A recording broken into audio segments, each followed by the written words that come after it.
I'm Ethan, 28, male, and he cheated on me with my best friend, so I let them both burn together.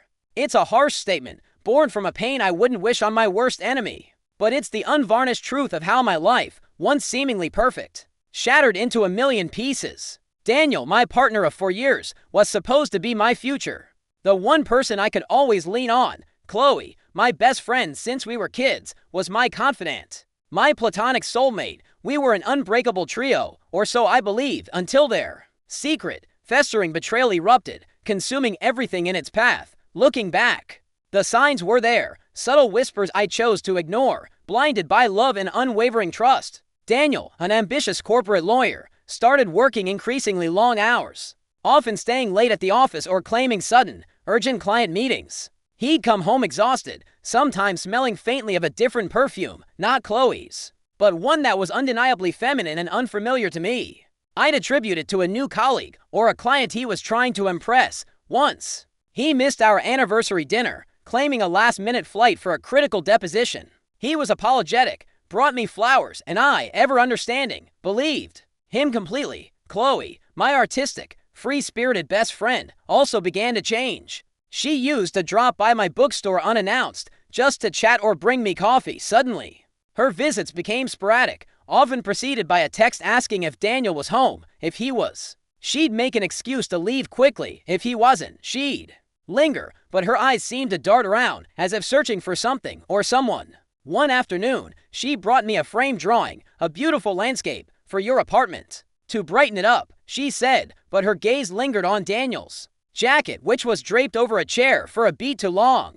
I dismissed it as typical Chloe eccentricity, her mind always in her own world. The most damning premonition came during a casual Sunday brunch, a tradition for the three of us. Daniel and Chloe were unusually quiet, exchanging glances that felt too intimate, too secretive. Daniel cleared his throat.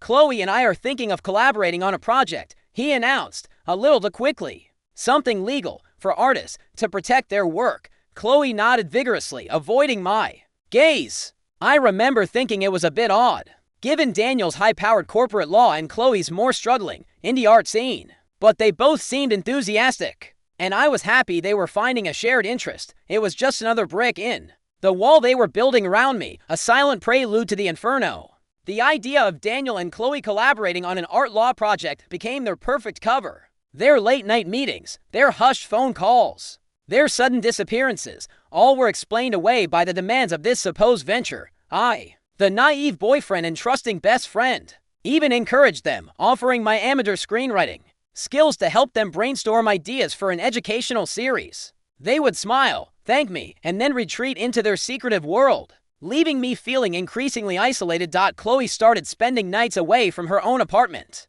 claiming she was crashing at a friend's place after particularly intense work sessions on the art project. Daniel, similarly, had more late-night calls and unexpected client emergencies that kept him at his office until the early hours. My gut screamed, but their synchronized stories, their perfectly rehearsed excuses, were maddeningly consistent. My attempts to join their work sessions were always met with polite but firm resistance. It's really just brainstorming, Ethan, Daniel would say. You'd be bored. Too much legal jargon. Chloe would nod, her eyes avoiding mine. The first tangible crack in their facade came from Daniel's phone. He had become pathologically secretive with it. But one evening, he left it charging on the kitchen counter while he quickly ran to the bathroom.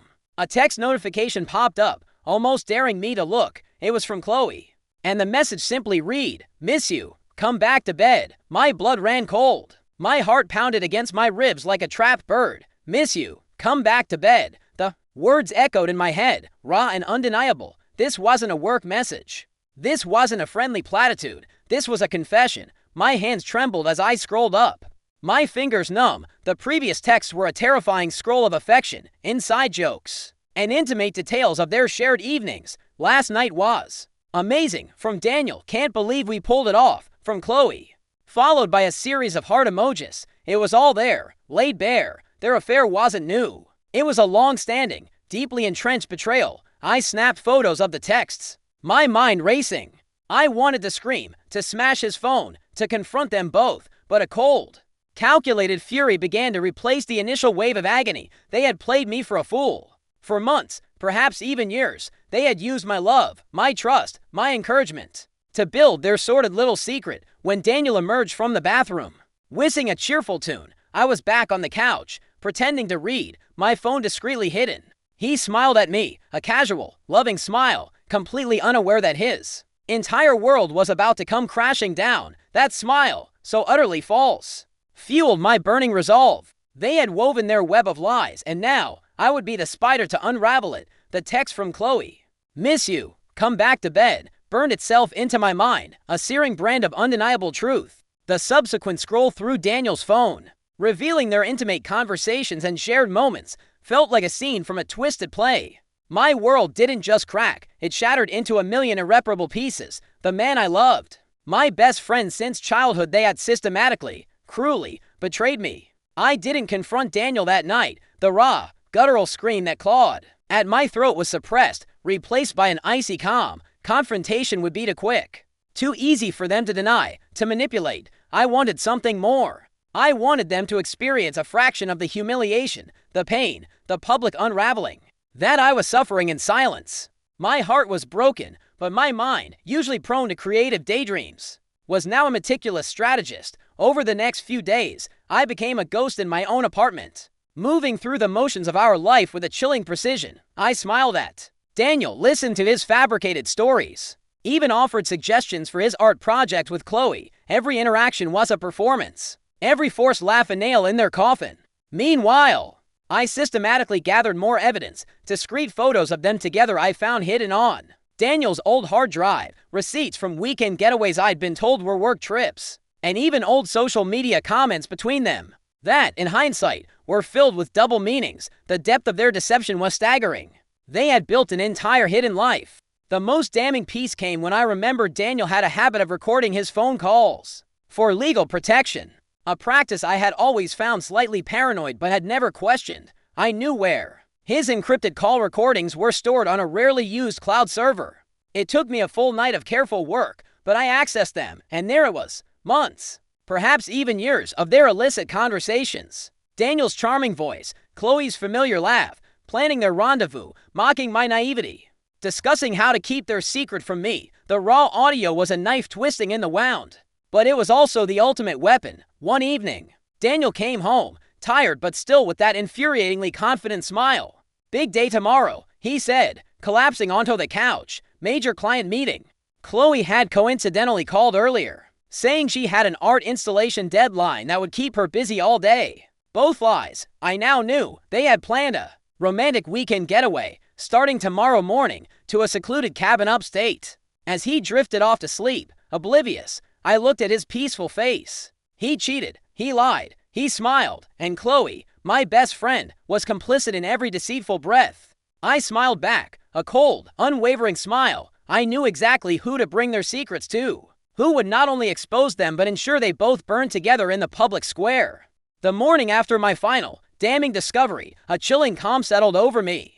The pain of the betrayal was still a deep, bruised ache, but it was now overshadowed by a cold, unwavering resolve. Daniel left for his client meeting, kissing me goodbye with his usual ease, completely unaware of the inferno I was about to unleash. Chloe, meanwhile, was supposedly tackling her art installation deadline. Both of them, in their separate worlds of deceit, thought they were untouchable. I didn't break down. I didn't call friends to sob. My grief was private, channeled into a meticulous, almost surgical precision.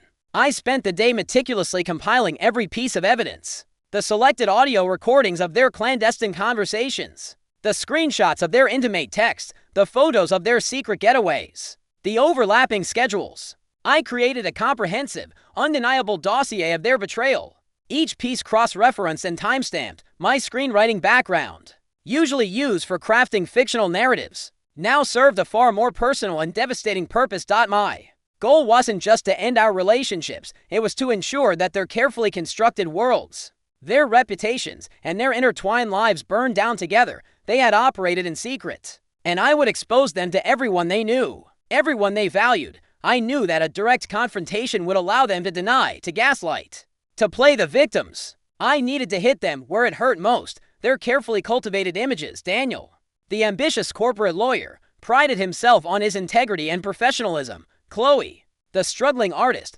relied on her reputation for authenticity, and her network within the close-knit art community both relied heavily on perception.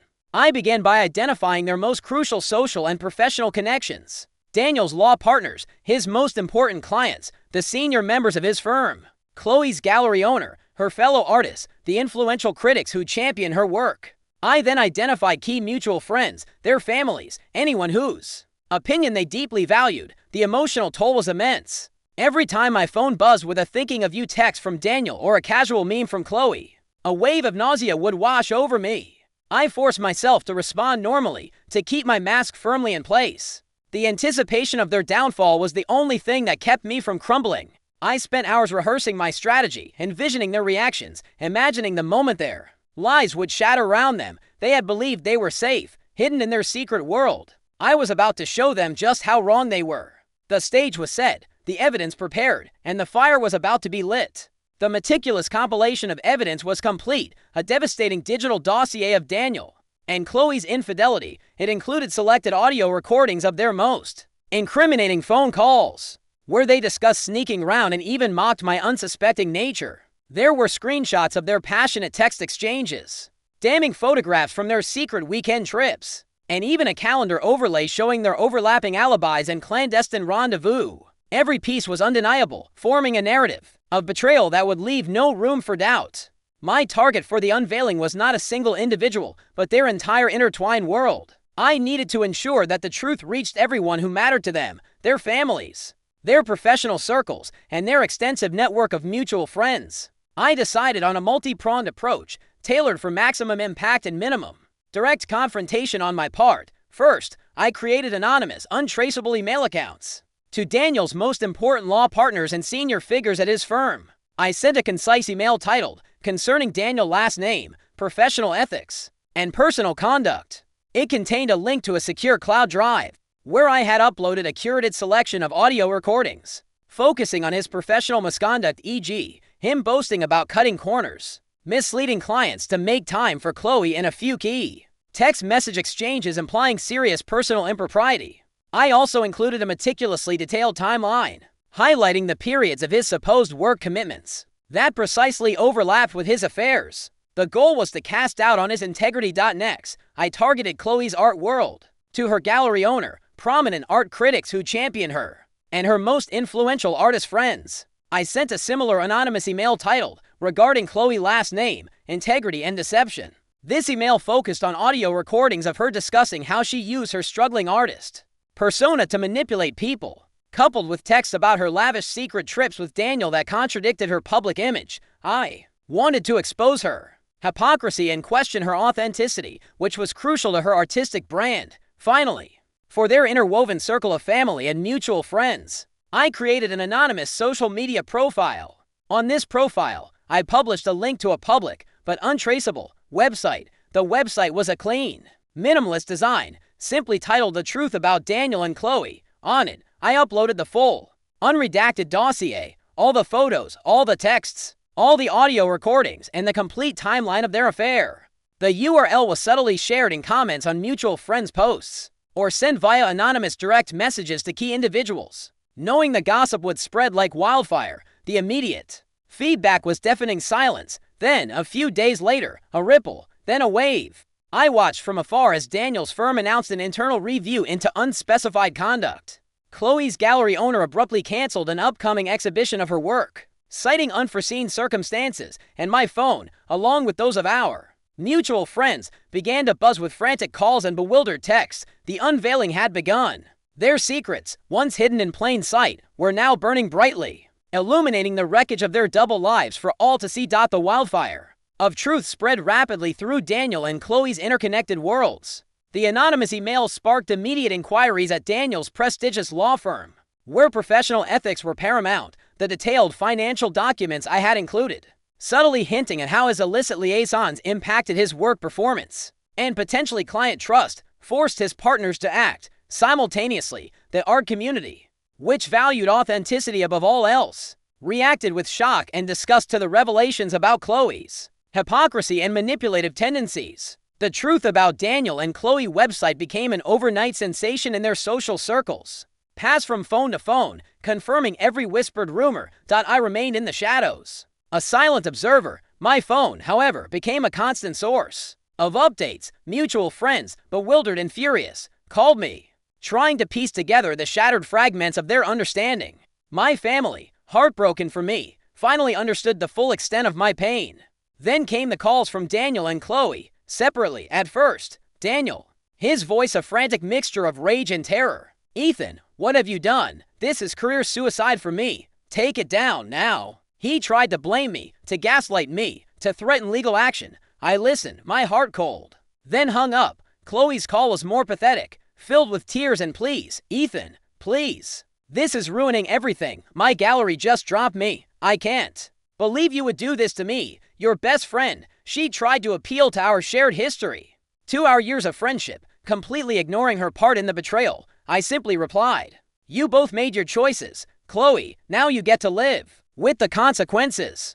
Then I blocked her number. The true public confrontation came days later, at a mutual friend's birthday party, an event I knew both Daniel and Chloe would be desperate to attend. To try and save face, I arrived late, observed the tense atmosphere. Daniel and Chloe were there, looking pale and strained, trying to mingle, their smiles forced, their eyes darting nervously. They knew the whispers followed them. As the birthday cake was brought out, a hush fell over the room. I walked calmly to the center of the gathering, my presence a deliberate interruption. Everyone's eyes shifted to me, then to Daniel and Chloe. The silence was deafening. "Before we sing happy birthday," I announced, my voice clear and steady, "I think there's a different kind of truth that needs to be celebrated tonight." I looked directly at Daniel, then at Chloe, their faces draining of color. For years, Daniel and Chloe hid a secret from all of us. A secret built on lies, deception, and a complete disregard for loyalty. Murmurs erupted. Daniel lunged forward, his face contorted. "Ethan, don't you dare." But I held up my phone, which was connected to a small, portable speaker I had hidden. I pressed play. The room was instantly filled with Daniel's voice, clear as day, mocking my naivety, followed by Chloe's laughter, planning their secret rendezvous.